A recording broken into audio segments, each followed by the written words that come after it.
today's tech tip, we're going to be talking about why every organization of any size needs a knowledge-based system. I know that sounds counterintuitive or unnecessary or maybe even excessive for especially smaller providers or companies with 2 or 3 employees, but I'm here to tell you, as a small business owner myself, you need a knowledge-based system. Every business is trying to create an enterprise that doesn't require so much overhead and so much management. We're trying to do more with less. A knowledge-based system is going to empower you to do that, empower your staff to get more done, to share information across the organization, to make transitions easier as employees come and go within the organization, and so on. If you find yourself with a big file share full of Word documents or PDFs that are part of your process, that's not necessarily bad. That's still better than having nothing. But actually having a document management system where you can actually store those, see revisions and history is really going to make your life a whole lot better. So we use a solution called MyGlue. As an organization that does IT, there's 2 parts of the solution called MyGlue. There's the IT Glue portion, which is a very robust IT management side, and then there's the MyGlue portion, which is great for employees within organizations to share content. Now, it's not something that you just go and deploy and jump right into. It's something you need a little bit of planning to decide how you're going to use it, how you're going to track data, how the employees are going to input things. You need some formats and templates. But I'm going to give you a real high level of why you need a knowledge-based system and how it's used so you can make a decision for yourself on if you would like to have a solution like this. So MyGlue, as you can see on my screen here, this is just a small subset of what this package can do. And the reason is I stripped out things that I don't think you're going to find overly valuable unless you're an IT person within an organization. And if you are, we'd love to talk to you about how we can deliver IT Glue to your organization for your in-house IT and MyGlue for your employees within the organization. But this is really targeted toward the employees of an organization. All right, so there's a bunch of different sections over here, but we're mainly going to focus on documents. So in documents, you can go in here, and I've got some documents created, and you're going to create folders just like you would create a folder on a share. A lot of companies they'll call it like a Z drive or a corporate share or whatever. You can create folders in here just like that. So then you can click into those folders once you've created one, and you can start to create documents. You can do that by uploading Word docs, Excel, PowerPoint, just a file, just to put a file in here or a folder, or you can just create a new document yourself. We advise that everything be created as a new document unless you have a special need that you don't want to do that. So, so you've got this new document, and we're going to call it New Hire Process. And then once you've got it, you can start to then create content for this. First step, and you've got your heading, and then you create your steps. And you can go down here and you can start to create steps, and you can do this really quick. Now, I use a software called Snagit where I can actually go and create snapshots or images really quick and then import those in here. So we'll show you how Snagit works. I'm going to hit Snagit. I'm going to grab a screenshot, and I'm just going to grab something at random. This computer is really slow, so you have to bear with me. Okay, we're going to just grab a section of just anything. But let's say you're creating documentation. You need a screenshot that explains how something's done, whatever that might be. You can use Snagit to create a video or a picture. I'm just going to grab a picture. And then within Snagit, I've got my content here. I'm going to Control S to save. And then I'm going to save this. And this is something. Good enough. And I'm just going to save it on my desktop. So now that I've got that, I'm going to show you how easy it is to just drag that straight into here.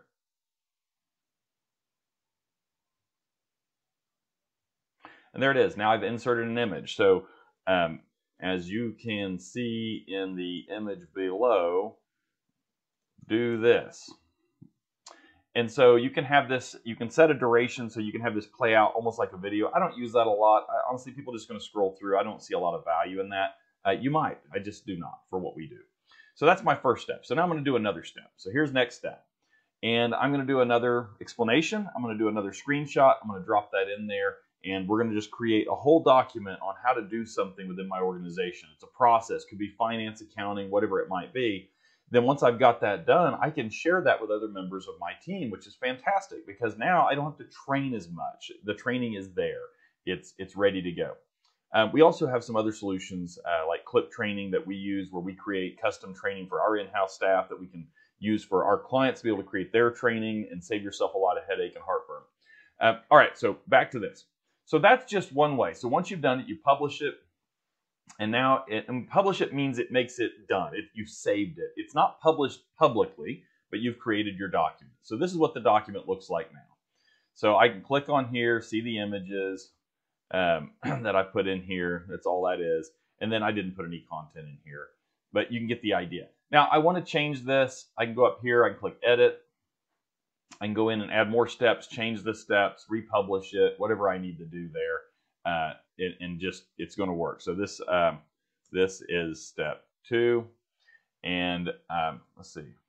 I can drop more images. I can put more steps in. I can add a lot more text. I've got a WYSIWYG editor here. I can add subdocs. So if I create a bit of content, so let's say I create employee handbook, and there's 12 parts to the employee handbook. So the first part is the intro. Now I can create subdocs for each part of the handbook. So what is our termination clause or whatever, right? So you can start to then get real granular, and you can set permissions on this so that you can give different people access to it that you want to. But my favorite thing about this, I'm going to go ahead and publish this. But what makes this super powerful is I can go in here, edit, and now I can see all my revisions. And I can go back and forth in time to any changes I've made. So if you've got that Word doc, there is ways to get versioning and revisions out of a Word doc, but it's not as quick and easy as this. First of all, people have to have access to that share. And who manages the permissions to that share? It's a nightmare. Usually it's just everyone gets access. Everyone can delete, everyone can write. This is really the way you're supposed to do things these days. This is the modern way of sharing information and managing it, and controlling the revisions and being able to see the history and who's worked on it and so on. So that's a great way. So you can create docs. You can upload any document into the repositories. I'm going to go ahead and publish that. And it's got other things that you can do. You can create checklists here that you can assign to people that you want them to do certain things. So create a new checklist. And you just do this, add task. Fix that. And then I can assign it to someone else to get this done. And we don't use the checklist ourselves a whole lot because we have another system we use, but it is another feature that you might be able to make use of. So just wanted to show you that. And then we've got just general documentation. So like we were talking about, if you do have file shares where you share files, let's say you're an engineering firm and you have a bunch of CAD files out there, you might have different directories with different levels of access for different people. So your sales team may need to have access to see files or this and that. Well, how do you track the access that's been granted and make sure that you're documenting that access? Because if you have employees coming and going, the easy thing is just to give everyone access to everything. Well, we oftentimes, when we do an audit for a company, we find out that, well, they've just given access to everything inside the network share to everyone. And it might have bonus information, it might have financial information about the company. But tracking it and keeping a document where someone's being held accountable for how those permissions are being managed is very important. So in here, you can do that. And it's a pre-made template. You give it the share name, share description. If it's a map drive, what is the map drive letter? What is the path? Does it have a DNS namespace, which is a specific name in DNS for that? What is the disk path? Where is it located at physically on the server? And then what permissions are granted? Is there a group policy that is pushing out that drive map automatically? And who gets access to this, and so on. So you can get very granular with this. So you can do that as well. So we'll save, even though there's really nothing in it. It may not let me, actually. It probably won't let me. Oh, no, it did. So then you've got licensing. Licensing is another one where we go in and we'll do audits for companies, and they'll buy licenses, but they don't track anything. Even when you buy a Dell desktop, there's an operating system license with that. You should track all those licenses, because Microsoft in their EULA can audit you anytime. And we see it for companies of all sizes. We'll get an audit at some point from Microsoft. And when that happens, you got to prove that you own what you own. And so in here, it's really nice. You just go in and you put in your assets. Who's the manufacturer in here? So Microsoft, what is it? Windows 10 Pro, whatever. You know, you're buying Adobe licenses, everything.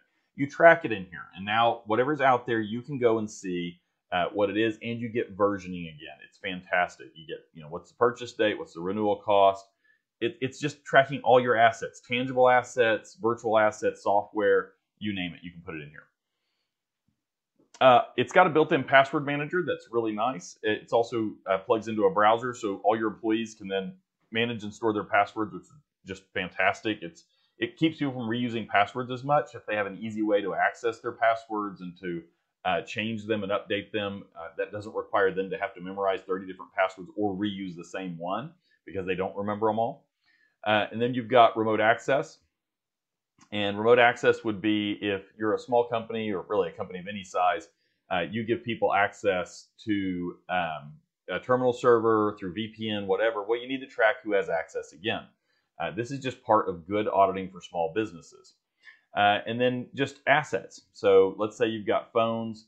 You need to go in here and you want to create it. And this is just a pre-built template. And there's ways to build these out and create a template for any asset you have so that people are populating them effectively. These are just some of the pre-built ones. So you put in, desk phone 2000. So that's the model. What do we need to know about it? Is there any configurations? It's downloaded from the PBX, and so on. You just start filling all this out. Who's the reseller? Who's this, that? Who's it assigned to? And as those things change, you go in and you update this so you're tracking all your assets. Another thing called configurations. Configurations are really powerful. Now, with our organization, we use a couple of different bits of software at our client site so that we can track configurations live. So a configuration is an asset like a desktop computer or a server or a firewall on your network. And our software scans for those and then pulls back the configuration. So if the configuration changes, it automatically updates our knowledge base system. However, you can create configurations yourself. You just go in, you create one. That's okay. So you just create a configuration and you give it a name. And it could be desktop computer, it could be anything. And again, you can customize, or we can help customize all these fields as well if you need to.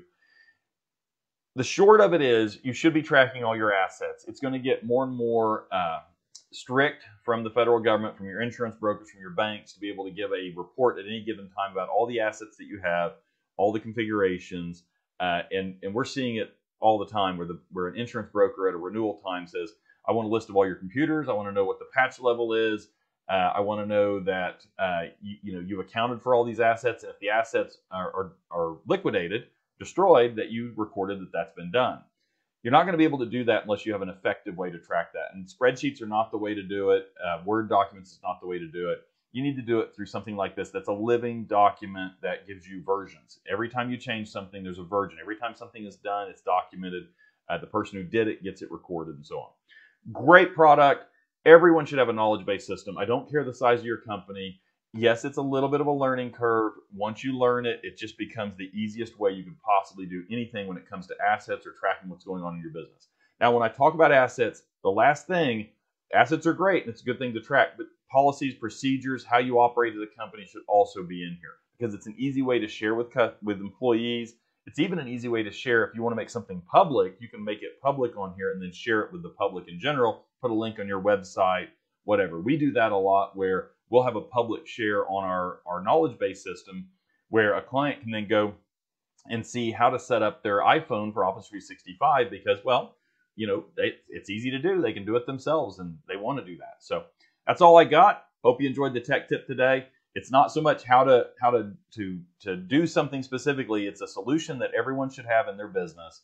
And it's something that you really ought to consider getting rolled out as soon as possible. It's going to make your life better. I know I'm an IT company. We deal with assets and technology all the time. I'm telling you from experience, though, even a small business is going to have a tremendous benefit from this. Have a great rest of your week. Thank you.